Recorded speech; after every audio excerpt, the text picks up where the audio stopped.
서부지방법원에 체포영장 청구하기 전에 혹시 서울중앙지방법원에 체포영장 청구한 적 있습니까?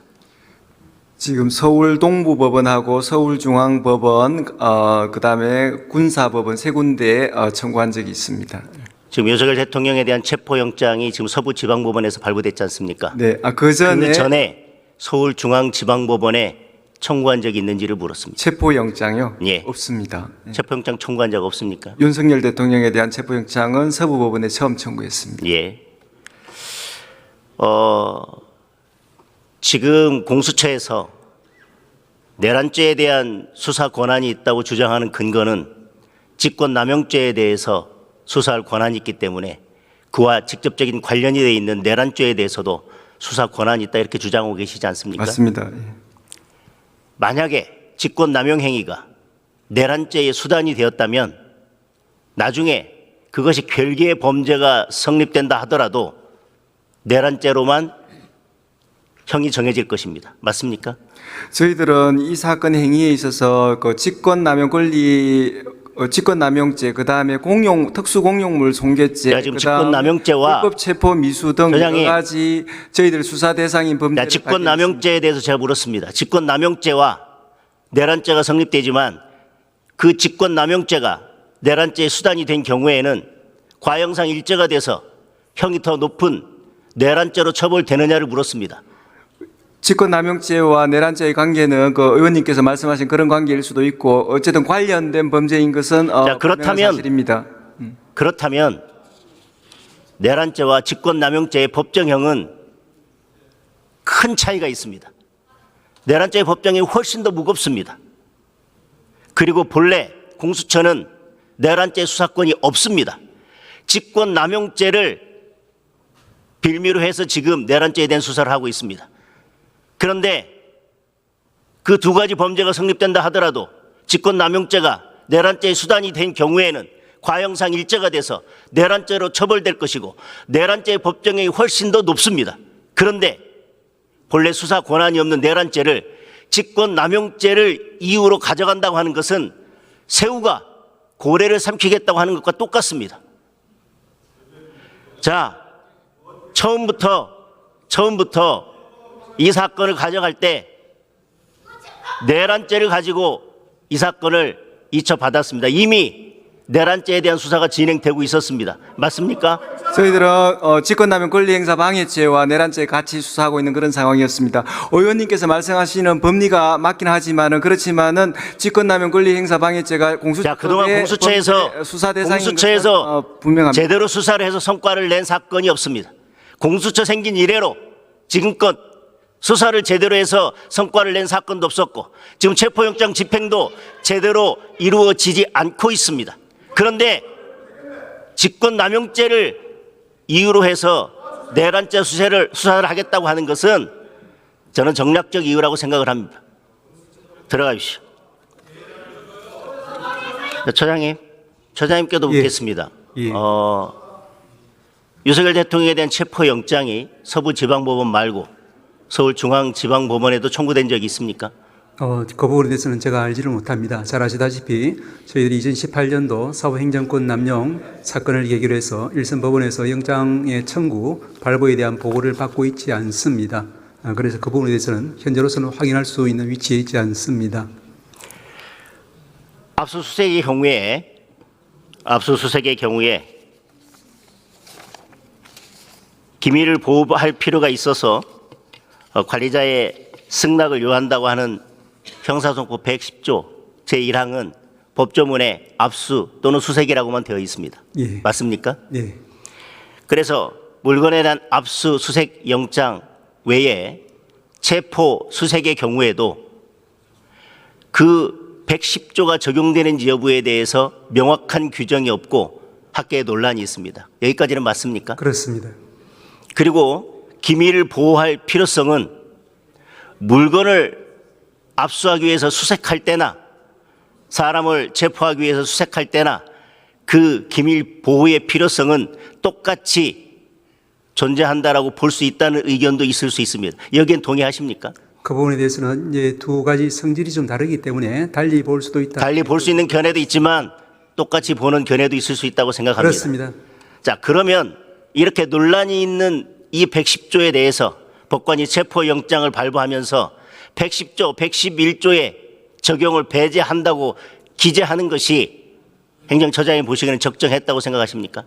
지난번 법사위에서도 제가 말씀드린 바와 같이 이 신청 기각 결정문에 따르면은 아마도 확인적인 취지에서 그와 같은 기재를 한 확인적인 취지에서 기재했다라고 하면 그것은 집행 단계에서 해석하고 처리될 문제이지 굳이 영장 집행 단계에서 법관이 선치적으로 그 조문을 기재할 필요가 없었다는 것과 같은 뜻일 것입니다. 따라서 법관이 그렇게 형사법 110조, 111조에 적용을 배제한다는 기재를 함으로써 법원 스스로 저는 정치에 뛰어든 것이라고 생각을 합니다. 그것이 사법부의 신뢰를 떨어뜨리고 사건을 이렇게 혼란 속에 빠뜨린 것이라고 생각을 합니다. 앞으로 법관들이 영장 업무를 함에 있어서 이 부분에 대해서 유의해야 된다고 생각을 합니다. 유념하도록 하겠습니다. 예, 들어가십시오.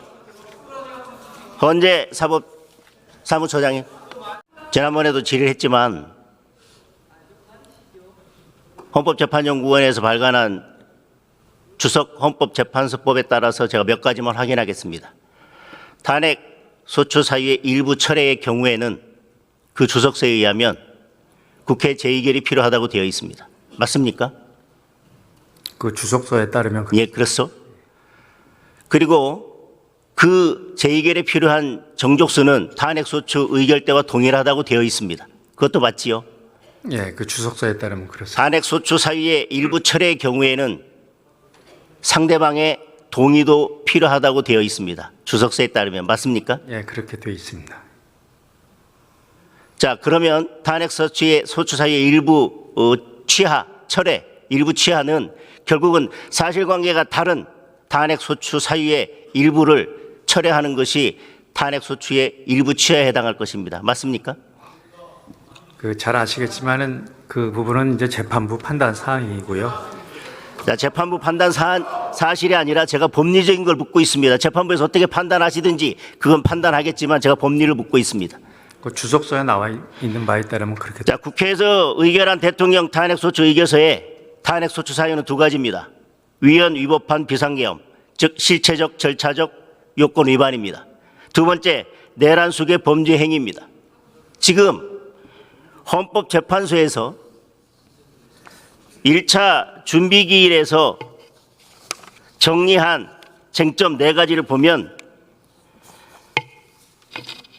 계엄을 선포한 행위, 포구령 1호를 발포한 행위, 계엄 해제 요구권 행사를 포함한 국회 활동을 방해한 행위, 중앙선거관리위원회를 군대를 동원해 불법으로 압수한 행위, 이 네 가지로 쟁점을 정리했습니다. 맞습니까? 예, 그렇게 정리한 걸로 알고 있습니다. 이 네 가지 쟁점을 정리한 것이 국회에서 탄핵 소추 의결한 계엄의 실체적 절차적 요건 위반으로 인한 위헌 위법한 비상계엄 그리고 내란숙의 범죄 행위에 그 탄핵 소추 사유와 일치합니까? 아시다시피 그 네 가지 사유로 지금 정리되어 있는 것은 공개된 준비 절차에서 그렇게 이미 다 정리가 됐고요. 그리고 탄핵의 경우에는 위헌 위법적인 행위가 있을 때 탄핵을 하게 됩니다. 맞습니까? 예, 맞습니다. 그 위법적인 행위의 경우에는 대개 형법상의 범죄 행위에 해당하는 경우가 많습니다. 맞습니까? 지금 일반론적인 말씀을 드린다면 맞습니다. 그리고 우리가 의결한 탄핵 소추 의결서상에 내란죄라는 말이 여러 번 들어가고 있습니다. 맞습니까? 그리고 그 내란죄를 통해서 헌정 질서, 헌법 질서를 위태롭게 했다고 탄핵 소추 의결서에 되어 있습니다. 따라서 저희들이 그 내란죄에 대해서 형사 재판을 해달라고 하는 것이 아닙니다. 내란죄가 유죄냐 무죄냐 그 무슨 형사 재판에서 하듯이 유죄 판결 무죄 판결 양형이 어떻게 되냐라고 하는 판결을 해달라고 하는 것이 아니지 않습니까? 너무나 당연한 것이죠. 자, 그런데 헌법 탄핵 소추 의결서에 내란죄를 범해서 헌정 질서를 위반했다고 그래서 탄핵 소추를 의결해 놓고 지금 와서는 그 부분을 철회한다고 한다면 저는 탄핵 소추 사유의 주요 내용이 철회된 것이고 탄핵 소추 사유에 탄핵 소추 일부 취하가 이루어진 것이라고 생각을 합니다.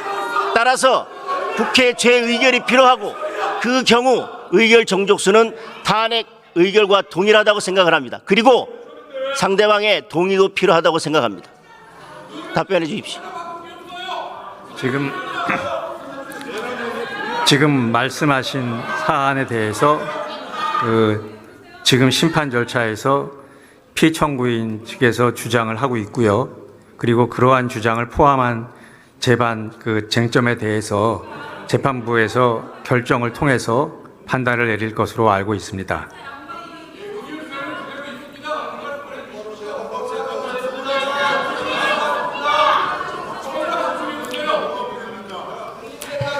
자, 탄핵 심판의 경우에는 형사 절차와 동일하게 증거 조사하도록 되어 있습니다. 내란죄에 대해서 법리 구성을 달리하더라도 사실관계가 그대로 남아 있다고 한다면 그 사실관계에 대한 증거 조사는 형사 재판 절차에 의해서 엄정하게 이루어져야 할 것입니다. 이상 질의 마치겠습니다.